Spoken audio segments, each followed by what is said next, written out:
Nga një korriku do të ulen tarifat doganore për 67 produkte, të cilat shfrytëzohen si lënë të para ose repromateriale në sektorin industrial, veçanërisht në sektorët e automobilave, përpunimi të metaleve, metalurgjisë dhe energjetikës. Njoftoi Ministria e Financave Gordana Dimitrievska Koçoska. Ajo tha se kjo është parashikuar në projektligjin për ndryshimet dhe plotësimet në ligjin për tarifat doganore.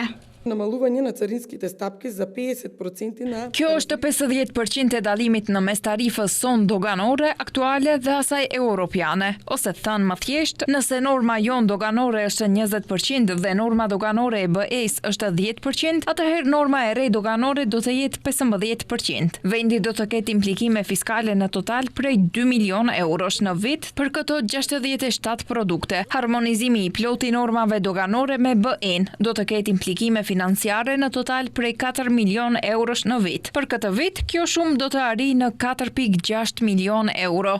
Koçoska tha se si pjesë të ndryshimeve në normat doganore, qeveria ka propozuar liberalizimin e plotë të importeve të mallrave nga SBA-t. На ваков начин сметаме дека ќе SBA-t janë partner strategjik të vendit ton dhe bashkëpunimi me ta është i rëndësishëm në çdo aspekt. Prandaj qeveria është e gatshme të zgjerojë dhe thellojë partneritetin e ngushtë midis dy vendeve, i cili bazohet në qëllime, interesa dhe vlera të përbashkëta dhe të krijojë bashkëpunim të qëndrueshëm bazuar në interes të ndërsjellët. Koçoska thot se ndryshimet në normat doganore dhe përzgjedhja e mallrave janë bërë në koordinim me odat ekonomike dhe në kuadër të procesit të harmonizimit të normave doganore me Bashkimin Evropian.